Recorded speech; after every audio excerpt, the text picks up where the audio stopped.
श्री राधे। बोली वृंदावन बिहारी लाल की। अभी शुरुआत में बैटरी डिस्चार्ज है क्या? हाँ, बोली वृंदावन बिहारी लाल की। अच्छा, इतनी सारी संख्या फिर भी आवाज कम, ऐसा क्यों? अब तो कथा का आज 5वां दिन हो गया। अब तो आप भली भांति मुझे पहचानने लगे और मैं भी आपको शायद। हरि लाल की, राधा रानी सरकार। क्या बात है। आइए, आज कल हम सभी ने बड़े भाव के साथ में कथा को विराम दिया था कि किस प्रकार से परमपिता परमेश्वर भगवान श्री कृष्ण अखिलेश्वर, जो जगत के पालन हार है, जो जगत के पालन करता, हमारा सृष्टि बनाने वाले, चलाने वाले और श्रृंगार करने वाले, ऐसे परमपिता परमेश्वर भगवान श्री कृष्ण के सुंदर जन्म की कथा को आपने और हमने श्रवण किया था कि किस प्रकार से परमपिता परमेश्वर भगवान श्री कृष्ण का जन्म हुआ। आज यहाँ जन्म लेने के पश्चात जन्म तक की कथा तो आपने और हमने सभी ने श्रवण कर ली कि किस प्रकार से भगवान का अब यहाँ जन्म लेने के आगे बड़ी सुंदर कथा आ रही है। जन्म लेकर के बाल की सुंदर सुंदर सी लीलाएं की। एक दृष्टिकोण से देखा जाए तो भगवान ने जन्म क्यों लिया? भगवान को इतनी सुंदर सी लीलाएं करने की, माखन चुराने की, मटकी फोड़ने की, दही खाने की, इतनी क्या आवश्यकता थी? परंतु भगवान ने इतनी सुंदर सुंदर सी लीलाएं क्यों की महाराज? ताकि आप सभी, हम सभी, हर एक मनुष्य, हर एक जीव का कल्याण हो जाए, ऐसी पावन पुनित कथा। हाँ, भगवान अगर इतनी लीला नहीं करते तो आप और हम क्या सुनते? भगवान ने ये सब लीलाएं क्यों की? ताकि हम ऐसी लीलाओं को श्रवण करके अपने इस मानव जीवन को कृतार्थ बना लें, ऐसे सुंदर जीवन को धन्य बना लें। तो कल हमने बड़े भाव के साथ में महाराज भगवान के सुंदर जन्म की कथा को श्रवण किया था कि किस प्रकार से परमपिता परमेश्वर भगवान श्री कृष्ण का जन्म है। अब यहाँ जन्म के पश्चात भगवान की बड़ी सुंदर सुंदर सी लीलाएं प्रारंभ हुई। भगवान श्री कृष्ण महाराज जन्म लेते ही गोकुल नगरी में आ गए।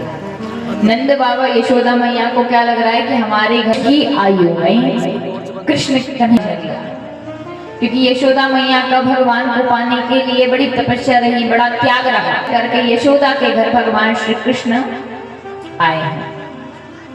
तो आज महाराज यशोदा मैया, नंद बाबा, गोपी ग्वाले सभी बड़े प्रसन्न हैं, बड़े खुश हैं, क्योंकि भगवान से सुंदर इनके गांव में कोई बालक नहीं। इतने सुंदर भगवान, हमारी दृष्टि में वो सामर्थ्यता नहीं है कि हम भगवान को देख ले। इतने सुंदर भगवान,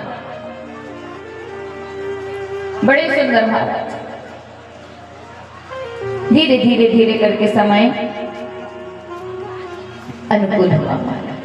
आज भगवान जैसे ही गोकुल नगरी में बड़े भाव के साथ में आए हैं, आज भगवान के दर्शन करने के लिए सभी गोपी ग्वाले सखा सब बार बार बार बार आ रहे हैं। विचार कीजिए, भगवान के घर के बाहर लंबी सी लाइन लग गई, कतार लग गई है।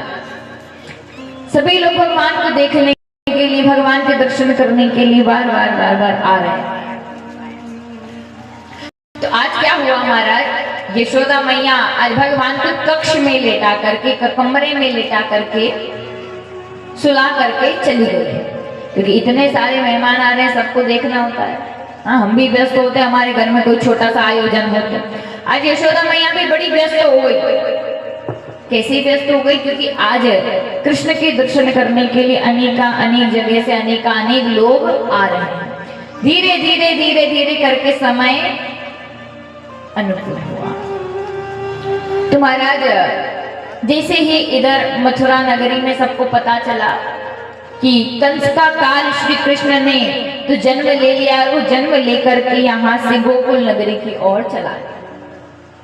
तो मथुरा नगरी के राजा कंस ने क्या किया महाराज? एक सभा का आयोजन किया और उस सभा में अनेक प्रकार के सुंदर सुंदर राक्षस राक्षसियों को बुलाया कि जो गोकुल नगरी से कृष्ण को लेकर के आ जाएगा, मात्र छोटे से बालक को लेकर के आ जाएगा, मैं उसको मुंह मांगा इनाम दूंगा।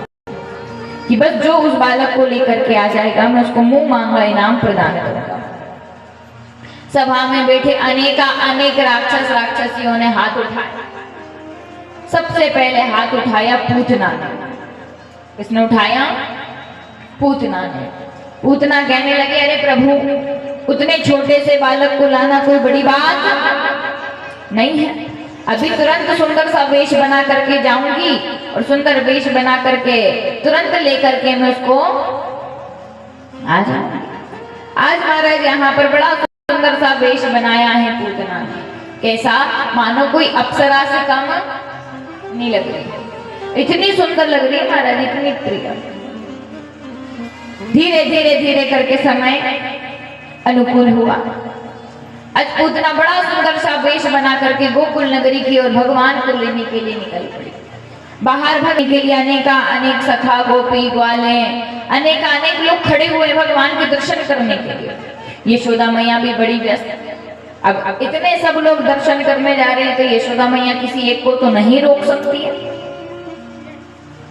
आज यशोदा मैया अपने कार्यों को कर रही है महाराज। उसी समय क्या हुआ? उसी समय पूतना का गोकुल में प्रवेश हो गया। जैसे पूतना आई, पूतना ने देखा अनेक सुंदर सुंदर से लोग महाराज भगवान श्री कृष्ण के दर्शन करने आ रहे हैं। अब यहाँ किसी को भी नहीं पता है कि ये जो जन्म लेकर के बालक आया हुआ है ये भगवान है। सबको क्या लग रहा है कि साधारण है,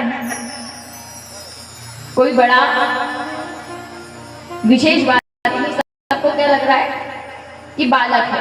और भगवान भी यही चाहते हैं कि सबको क्या लगे कि यहाँ मैं कोई परमपिता परमेश्वर भगवान का मैं कोई साधारण व्यक्ति हूं। सबको यही लगना चाहिए। तो आज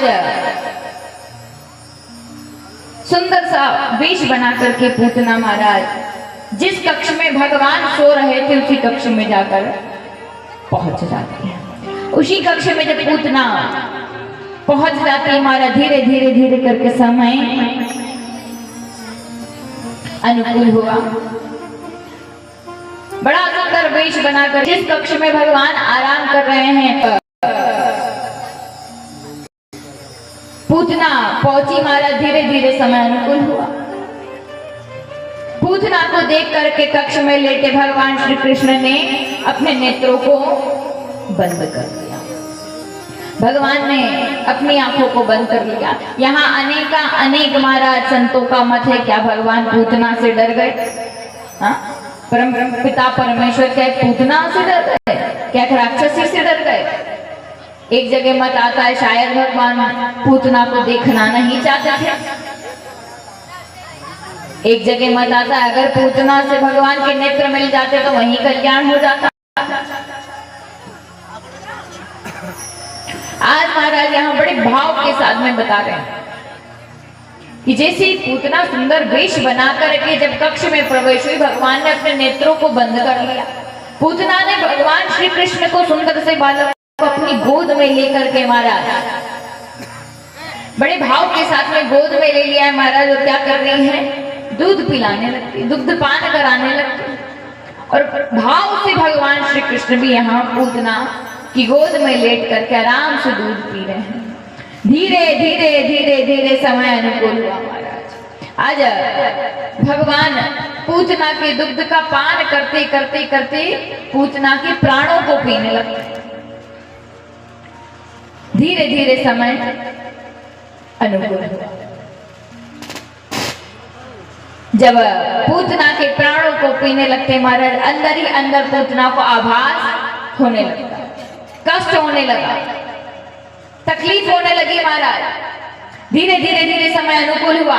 जैसे ही कष्ट होने लगा तो पूतना ने अपना वास्तविक स्वरूप, जो हकीकत वाला स्वरूप है, उस स्वरूप में प्रकट होकर के महाराज गांव के बाहर पूतना भगवान के साथ चले जाते। भगवान वहां पूतना से बड़ा विशाल युद्ध करते हैं।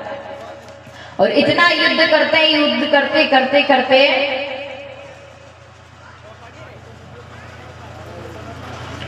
युद्ध करते करते